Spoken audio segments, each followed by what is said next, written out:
Hello, it's Pete here from Sizzix, and today we're talking about all things Sizzix Studio. But today it's all about the tools and accessories. I wanted to tell you why they work so well, and what they bring to the party. So let's get going. So this, of course, is my registration press. Those of you who know the stencil and stamp tool will realize that it's the same thing. It's been recolored, rebranded for the Sizzix Studio range. So if you have a stencil and stamp tool, then you can use it with a hinge adapter and all the products that come with it. I'm going to be using my media mat, and this is really interesting.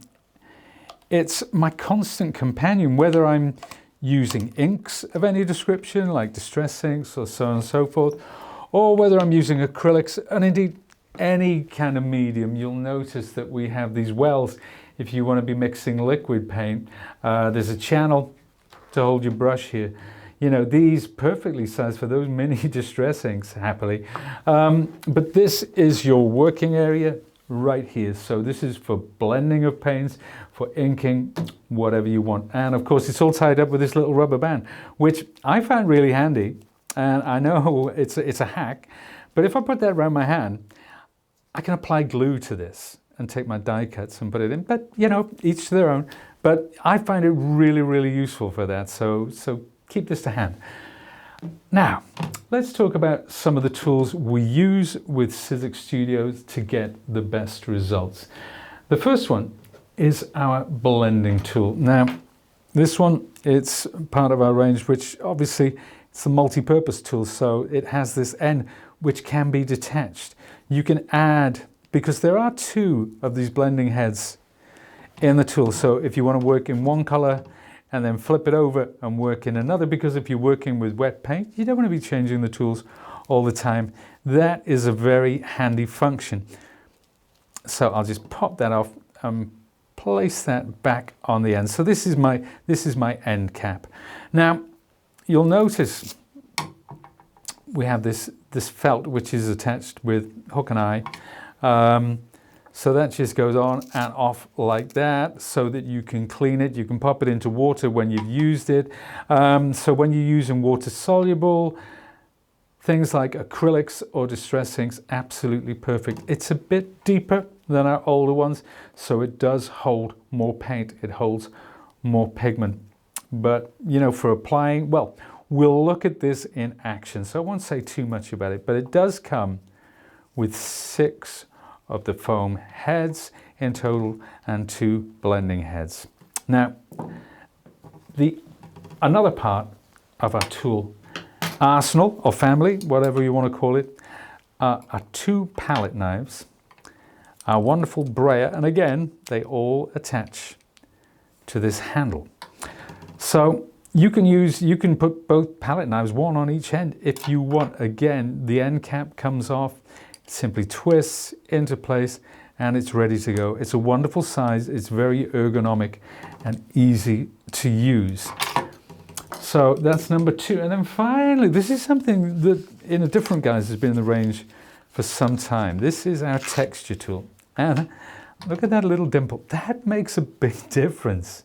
That makes a big difference to the user experience, where you hold it, the balance of it. So if you want to use these ridged edges to create texture, or you just want to apply paste or paint using this, and of course it's flexible. So it's great when you're working against card and you get that lovely smooth sweep. But that is something which we will see in action. And I'm not using my hinge today.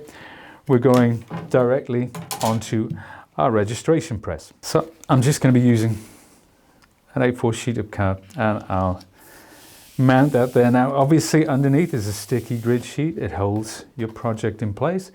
So if you're stenciling or if you're stamping, it's not going to move about.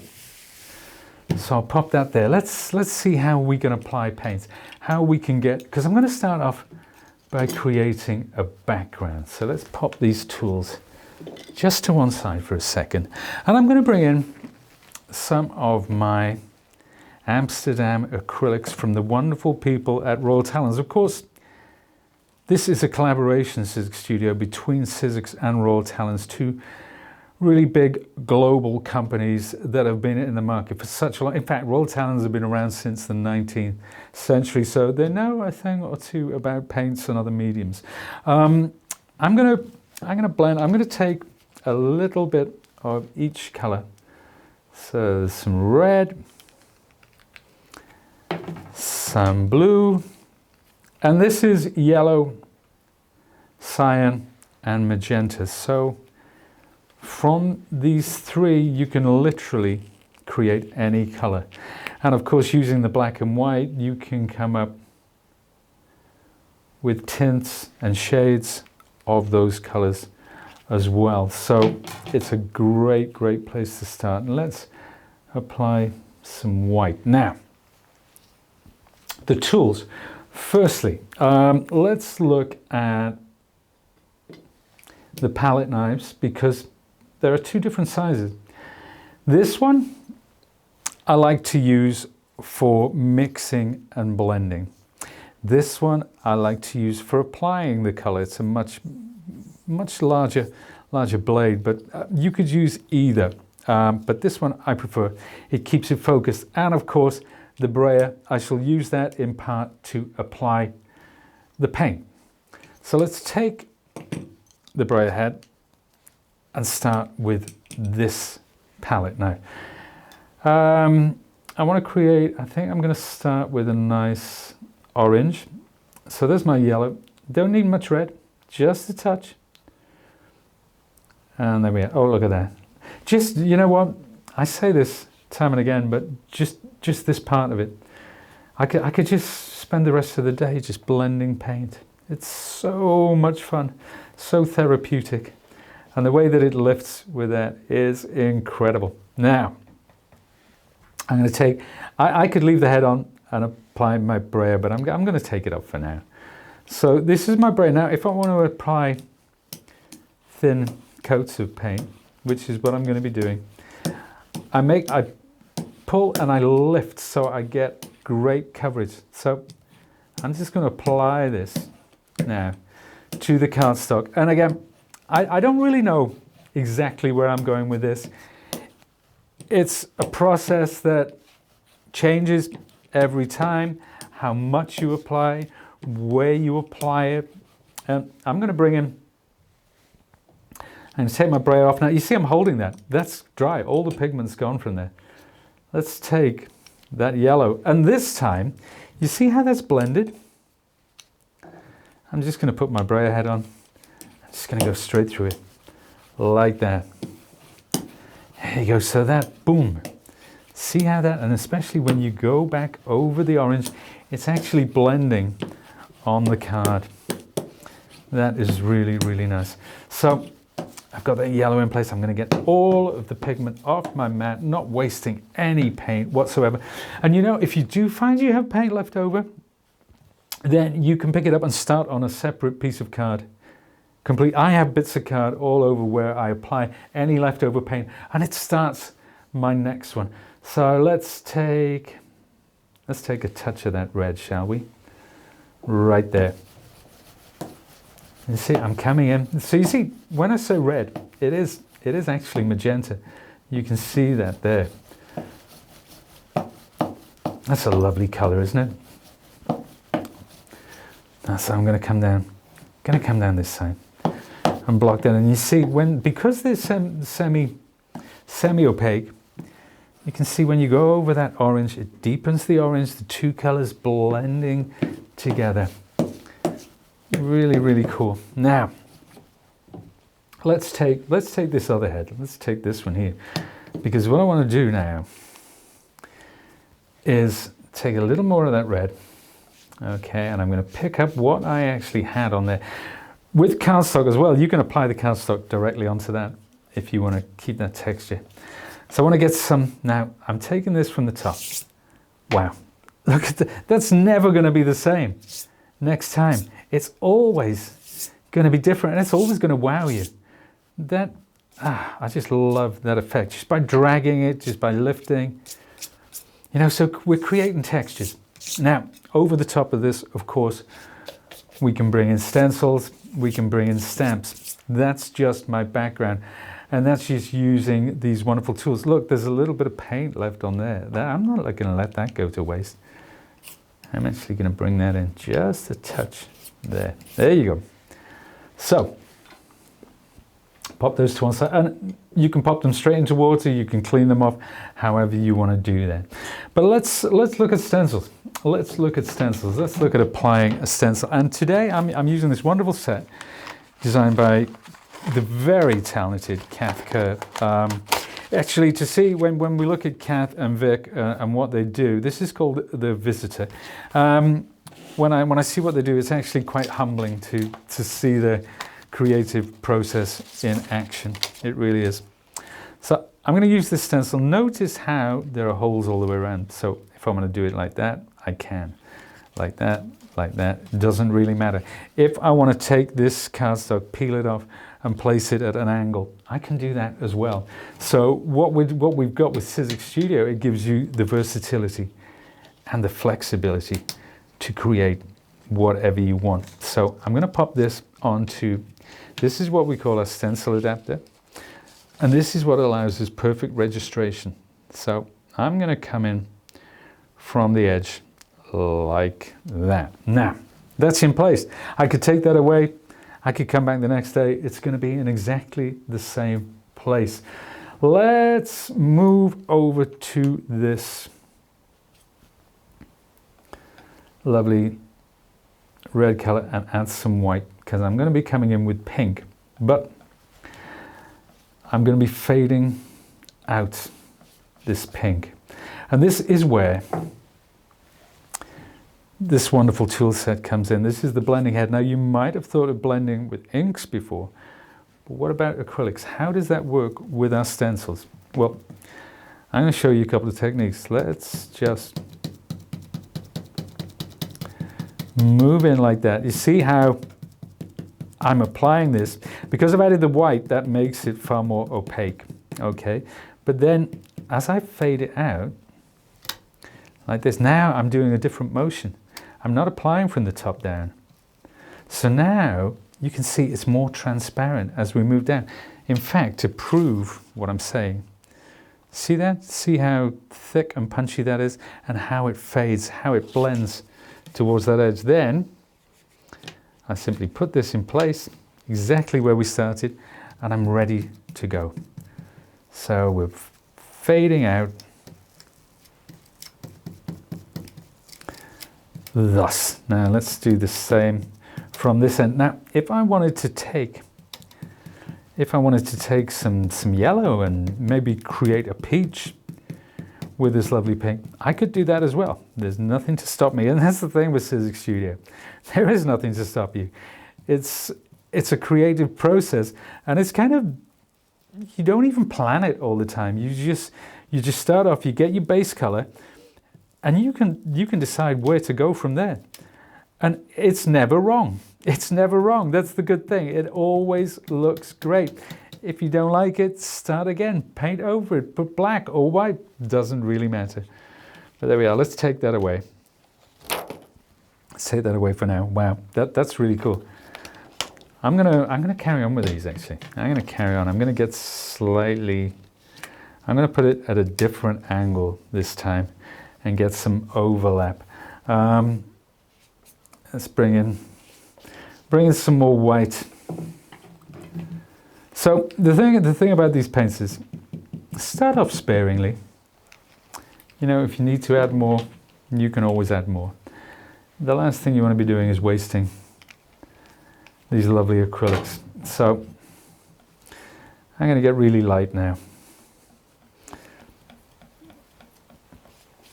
Lighter than I was before. And you can see I'm still using the same one. I can do that. These actually blend on the sponge. So don't worry about it. There we are. So fading. Now I'm starting to fade this out as I go from top to bottom.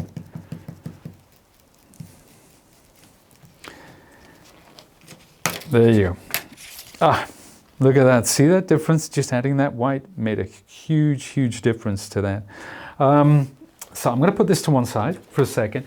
I pop that straight into water incidentally because obviously it makes cleanup so much easier. You don't really want it drying on the stencil, and that's applicable to any stencil that you're using.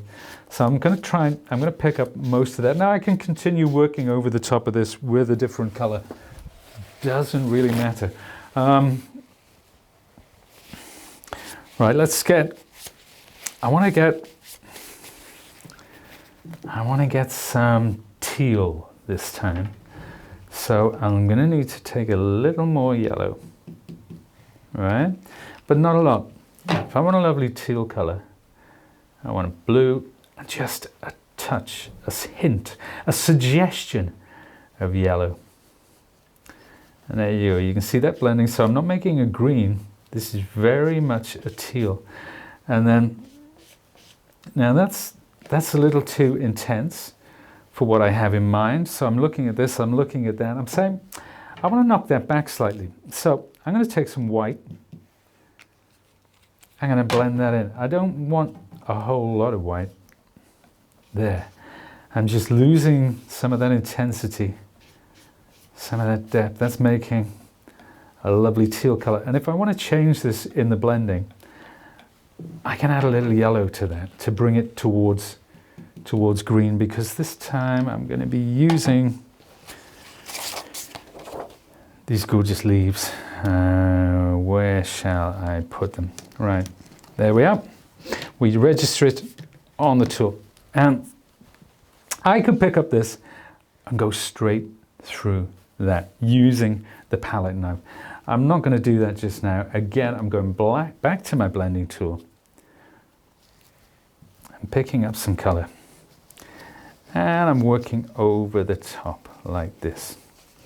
So, and this is, as I'm losing pigment from this, it's fading out. So that green we talked about, as it fades out, when I move over the yellow, I'm getting that green. That's what I'm getting. So we're getting those separate tones by using just the one color, because we're working one color on top of the net. Isn't that great? I love that. Wow. Sorry, it never ceases to amaze me how cool these things work.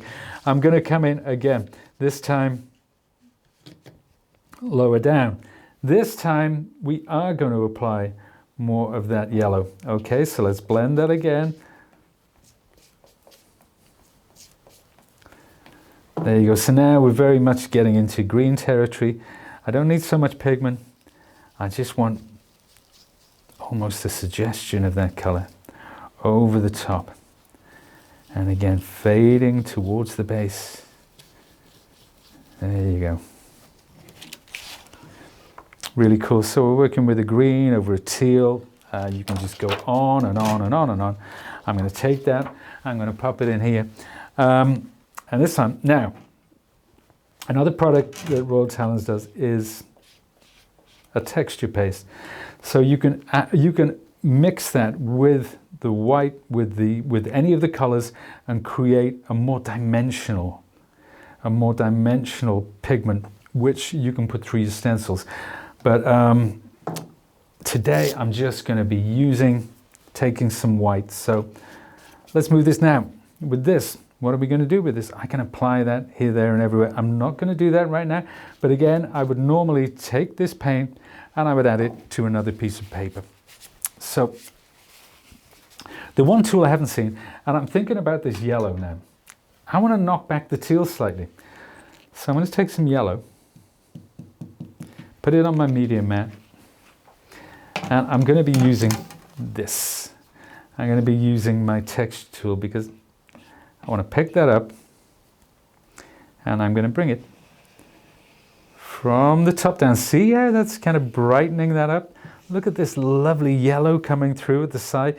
Now what was teal is now green. I can do the same over here. So I'm turning this more orange. Look at what happens where I go over the top of that pink Freudian slip, because it does create a kind of a peachy kind of hue. So there you go. We're picking up a little more of that yellow. I think I'm having so much fun with this. I'm gonna do a bit more. Let's bring in some more yellow. I just want to come over this pink here. So we're making decisions as we go along. Again, there is no real plan. I know I wanted to go with the pinks and orange, but everything else has been made up on the lamb, as it were. Wow, that for me is really working. One more thing I want to do. There's one more stencil. There's one more stencil, and it's this one. So these are 3 from the same set. All right, so I'm going to come over, and I just want to come over this time with white, but I do want to add just a tiny little bit of blue. Not too much, just enough. So let's change the heads on this. I'll take a touch of blue, add it there. So there we have it. That's the color that I'm going for. And you can see there's a little bit of yellow left there. Why not? What the heck? Just go with it. So I'm picking that up. That's all on my sponge now. And I'm dabbing. This time I'm using a dabbing technique because that will give me heavier color transfer. However, when I get to this stage, I'm going to blend.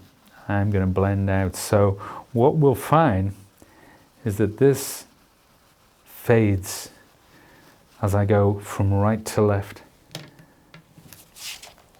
And there we have it. So you see, it's very subtle in places. It's a lot heavier in other places. I could switch that stencil over. I could do it again. I could switch it round. I could do it again. I could come in with a darker color. It doesn't really matter. We are creating, hopefully, we're creating works of art here. So, you know, that's how you use the tools for creating background textures. And that's just the starting off point. That's the jumping off point, because obviously we want to talk about how we use the tools with our rubber stamps as well. And you can see straight away when I put these black stamps over the top of that art, how it's going to actually transform it. So I'll start off with these lovely butterflies. Now, I'm going to put them there. Let's go back to where we were talking about the teal. And I'm going to leave the color that's there. I'm going to leave it on the palette knife. I'm going to apply I always try to apply the colors slightly separately. Let's take some yellow.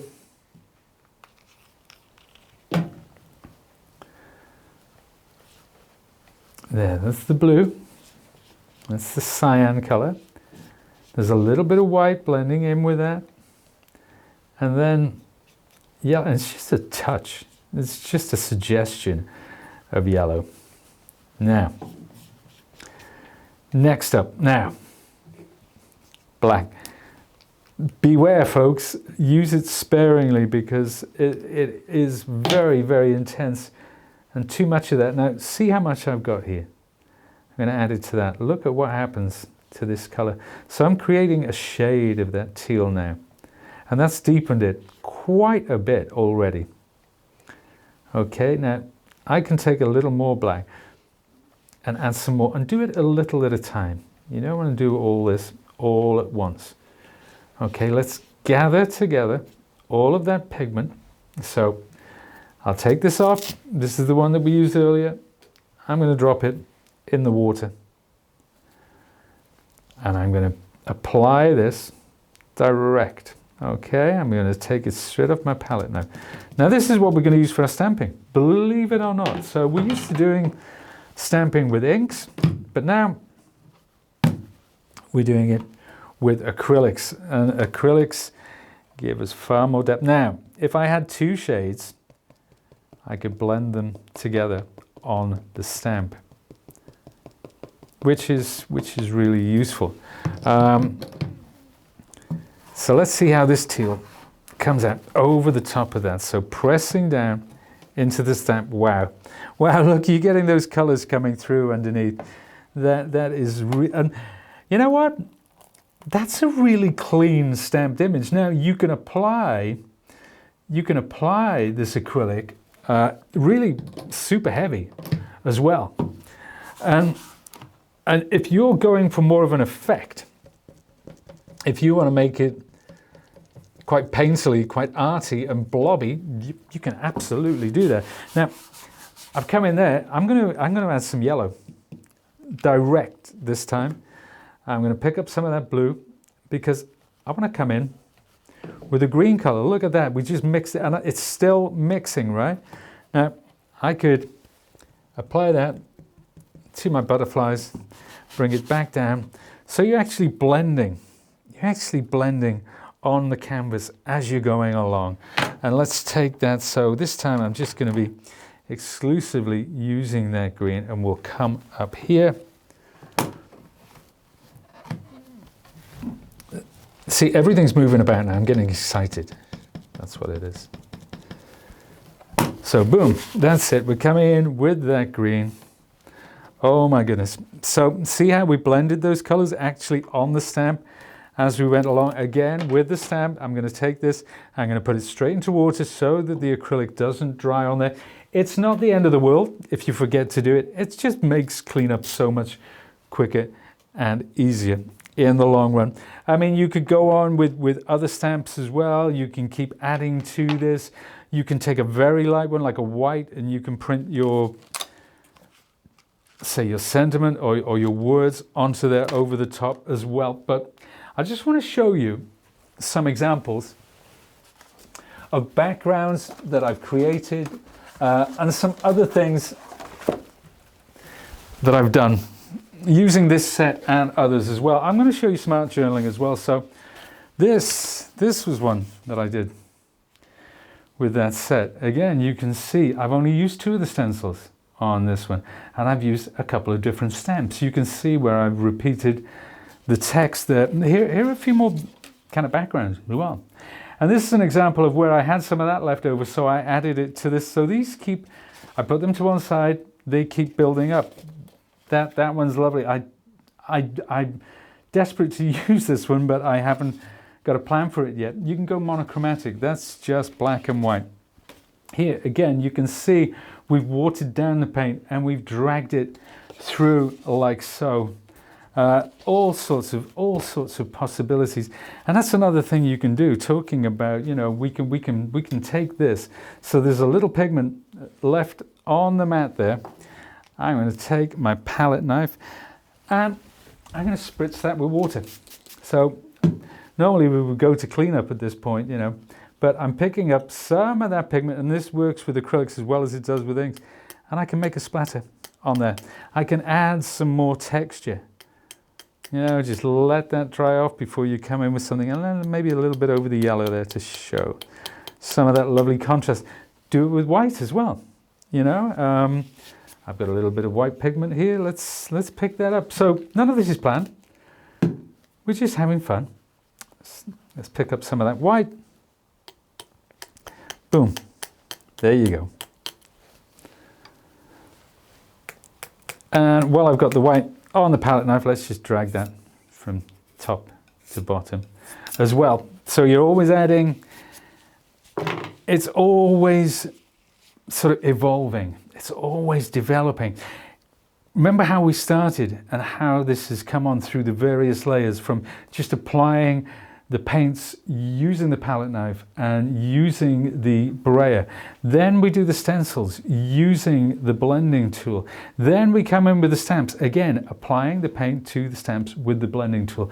So the stamps, the stencils, and all of these tools, the way that they work together to produce some of the most gorgeous results. And I'll just show you a couple of pages from different journals. And again, go to the hub. Go to the hub. So this is a background that I created using those tools. This is ready for the next stage. I don't know where. Some of these are works in progress. Some of these are half finished. Some of these are ready for the next layer, but it's a constantly evolving process. That's the point. You just do what makes you feel good at any given time. You might see a color blend in a magazine or on Pinterest or somewhere, and you think, oh, that would look nice. So as your art evolves, hopefully, so does your stash of Sizzix Studio stencils and stamps. And if you want to find out more about them, of course. Then go to the Sizzix Hub. So I just got completely carried away in what I was doing. How long was this video? About 3 hours? I don't know. But it is one of those things, once you start down that creative rabbit hole, you have so much fun. That's why I wear this pinny. So yeah, for more information, obviously, about these wonderful tools, about the stamp and stencil sets, about the registration press and the hinge adapter, and about Royal Talons and the wonderful paints and mediums which we have collaborated with them to bring to you, go to the Sizzix Studio Hub on the Sizzix website. All the information is going to be there. There's going to be lots of videos giving inspiration and trying to demystify what some of these tools do as well. Well, I hope you enjoyed that. I know I enjoyed it a bit too much. I kind of forgot the camera was on me. But there you go. There'll be lots of videos on the way. I hope you enjoyed it. Again, I will see you soon. I've been Pete.